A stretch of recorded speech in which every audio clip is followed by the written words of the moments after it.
RKB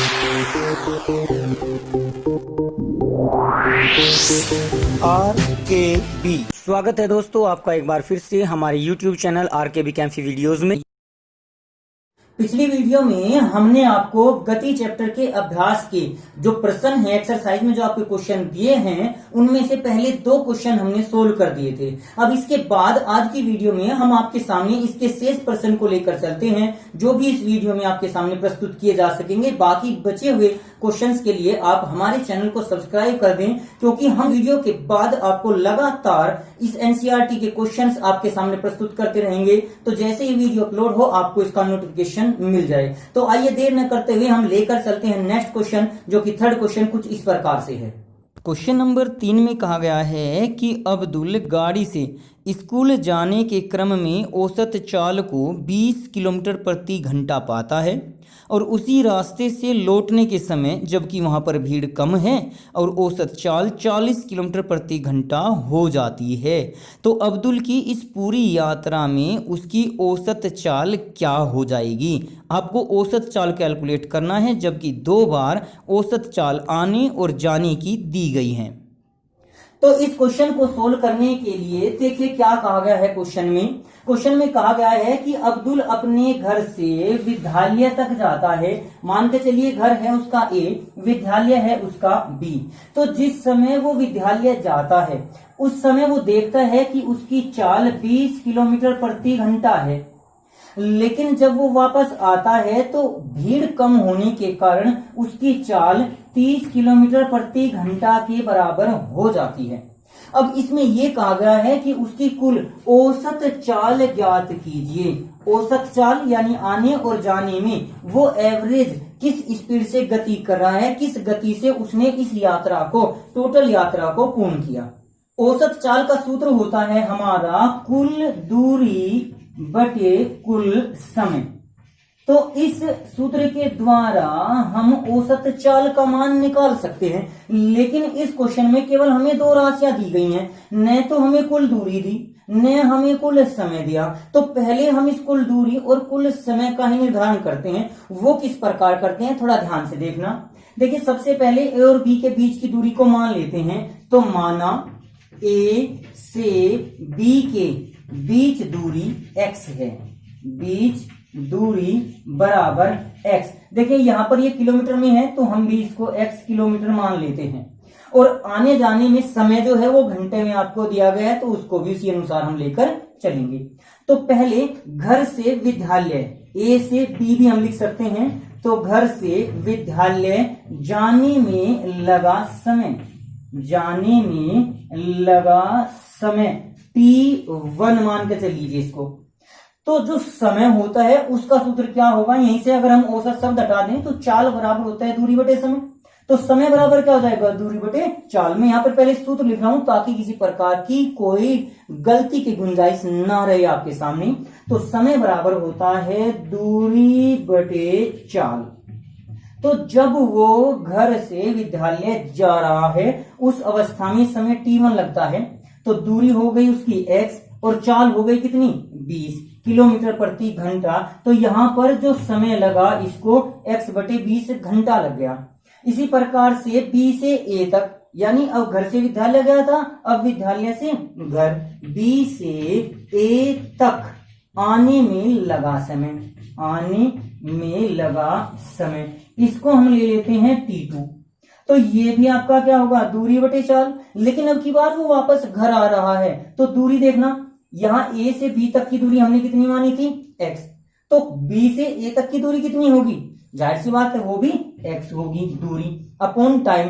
time यहां देखिए A से B तक जो समय लगा था वो हमारा था T1 और बाद में आया हमारा T2। लेकिन अब हम दूरी बटे चाल लेकर चले हैं तो चाल कितनी है 30। तो यहां पर रख दिया हमने 30। अब हमारे पास यहां कुल दूरी, ये गया दूरी आया दूरी, और फिर कुल समय यानी जाने में लगा समय और आने में लगा समय दोनों हमारे पास हैं। तो अब हम औसत चाल निकाल सकते हैं। औसत चाल बराबर हो जाएगा कुल दूरी यानी x प्लस x, क्योंकि वो x दूरी गया x दूरी आया इसलिए कुल दूरी हो गई x प्लस x। अब कुल समय हमारा है T1 प्लस T2, यानी जाने में लगा समय T1, आने में लगा समय यानी T2। तो यहां पर ये x और x तो हो गया 2x अपॉन T1 की जगह वैल्यू रखिए, T1 की जगह हमारा x बटे 20 आया हुआ है, तो ये हो गया x बटे 20 प्लस, उसके बाद हमारा T2 का मान है x बटे 30, तो यहां रख दिया हमने x बटे 30। अब इस अपॉन को जो अंश बटे हर है, इस हर को हम अलग से सोल्व कर सकते हैं। ऊपर का तो हमारा 2x सेम टू सेम रहेगा। अभी ये मान के चलिए कि हम इस 2x को लिख ही नहीं रहे, तो नीचे वाले का लघुत्तम ले लीजिए, 30 और 20 का लघुत्तम आ गया आपका 60, तो ये लघुत्तम, अब 30 की गुणा इधर 30x और प्लस 20 की गुणा इस तरफ तो 20x, इस आधार पर लेकर चल सकते हैं। लेकिन अब हमने यहां पर लिया है 60, तो ये जीरो हटा सकते हैं। अगर आपको ये इस प्रकार से डायरेक्ट गुणा करनी है तो यहां पर एक जीरो और लगा दीजिए, 600 आ जाएगा, ये बाद में कैंसिल हो जाएगी। कैलकुलेशन करने का एक तरीका आपको बता रहा हूं। हमने जब लघुत्तम लिया तो देखिए ऐसे करते हैं कि इन दोनों की गुणा कर देते हैं, 30 गुणा 20 इक्वल टू 600, इस 30 की गुणा यहां ऊपर की 30x आ गया, इस 20 की गुणा यहां ऊपर की यानी ये 20x आ गया। ये तरीका है। अगर हम यहाँ पर 60 लेते तो जीरो छोड़कर केवल 3x और 2x की गुणा हम इसके अंदर करते। अब इसे आगे सोल्व करके देखते हैं, तो ये सेम टू सेम, ऊपर का आपका 2x अपॉन ये आ गया 30 और 20 50x तो हो गया ये, और अपॉन में आता 600, अपॉन जो 600 था ये ऊपर मल्टीप्लाई हो जाएगा, तो इसे हम डायरेक्ट ऊपर ले जा रहे हैं, तो जीरो से तो जीरो कैंसिल हो गया, x से ये आपका x कैंसिल हो गया, जो बच गया उसको लिख दो, यानी ये हो गया 2 गुना 60 बटे 5। अब 5 से इस 60 को काटा जा सकता है, इसको जैसे ही डिवाइड करेंगे तो ये आपका कैलकुलेट होने के बाद आपका आ जाएगा 24। अब 24 क्या, देखिए यहां पर ये किलोमीटर प्रति घंटा में औसत चाल दी हुई है, यहां भी हम चाल निकाल रहे हैं, तो चाल का मात्रक हमारा क्या आएगा, मीटर प्रति सेकंड या किलोमीटर प्रति घंटा। यहां हम शुरुआत से ही किलोमीटर प्रति घंटा के रूप में, किलोमीटर और घंटे के रूप में लेकर चले हुए हैं, यहां हमने किसी प्रकार का कोई चेंज नहीं किया, तो यहां भी ये 24 किलोमीटर प्रति घंटा ही आ जाएगा। मैं आपको बार बार कह रहा हूं कि जब भी आप न्यूमेरिकल पूरा करें तो उसका मात्रक जरूर लिखें, इस बात का विशेषता ध्यान आप लोगों को रखना है। तो इस प्रकार से हम इस तीसरे क्वेश्चन को आसानी से कंप्लीट कर सकते हैं। अगर फिर भी कहीं कमी रह गई हो, कोई चीज आपकी समझ में नहीं आई हो, तो आप दोबारा से इस क्वेश्चन को देख सकते हैं। और खास करके ये लघुत्तम वाली बात कक्षा 9 के लेवल पर आप कैलकुलेशन में गलती कर सकते हैं, क्योंकि मैं मानता हूं कि लगभग क्वेश्चन आपकी समझ में आ गया होगा। तो कैलकुलेशन को आप बार बार जितनी बार करेंगे उतनी प्रैक्टिस से आप लोग उतनी परफेक्ट हो जाएंगे। तो इस प्रकार से हम इस क्वेश्चन को कंप्लीट कर सकते हैं। क्वेश्चन 3 के बाद अब आइए क्वेश्चन नंबर 4 को लेकर चलते हैं, जो कुछ इस प्रकार से दिया गया है। क्वेश्चन 4 में कोई मोटर बोट झील में विराम अवस्था से सरल रेखीय पथ पर 3 मीटर प्रति सेकंड स्क्वायर के नियत त्वरण से 8 सेकंड तक चलती है। इस समय अंतराल में मोटर बोट कितनी दूरी तय करती है, यानी विराम अवस्था से चलकर इस कुल समय में मोटर बोट के द्वारा तय की गई कुल दूरी की गणना हमें करनी है। तो न्यूमेरिकल सोल्व करने के लिए आपको जो बार बार मैं कह रहा हूं कि सबसे पहले हमें क्या राशियां जो दी गई हैं उनको संकेत के रूप में अपना लिख लीजिए। तो इस चौथे क्वेश्चन में आपको सबसे पहले दिया गया है कि कोई मोटर बोट विराम अवस्था से चलती है। तो आप लोगों को थ्योरी में बताया गया है कि विराम अवस्था के लिए हम प्रारंभिक वेग u को सदैव 0 लेकर चलते हैं। तो इस क्वेश्चन के लिए भी चूंकि विराम अवस्था में कोई मोटर बोट रखी हुई है, रुकी हुई है, तो उसके बाद जब वो चलती है तो प्रारंभिक वेग उसका क्या हो गया, 0। अब उसके बाद फिर कहा गया है कि उसका त्वरण को प्रदर्शित करते हैं हम ए से, वो दिया हुआ है 3 मीटर प्रति सेकंड स्क्वायर के बराबर आप लोगों को ये राशि दी गई है। और फिर कहा गया है कि उसके द्वारा लिया गया समय को प्रदर्शित करते हैं टी से, तो वो 8 सेकंड है। तो इस समय के पश्चात उसके द्वारा चली गई दूरी को प्रदर्शित करते हैं हम एस से, वो ज्ञात आप लोगों को करनी है। तो आपके इस चौथे क्वेश्चन में ये 4 राशियां आपके सामने दी गई हैं। और जब ऐसी अवस्था आती है जहां आपके पास ए, यू, टी, वी, एस आदि राशियां ली गई हों, तो वहां पर हम किसका प्रयोग करते हैं, वहां हम प्रयोग करेंगे सदैव गति के समीकरण का। तो अब यहाँ हम कौन सा गति का समीकरण लेंगे उसको देखिए।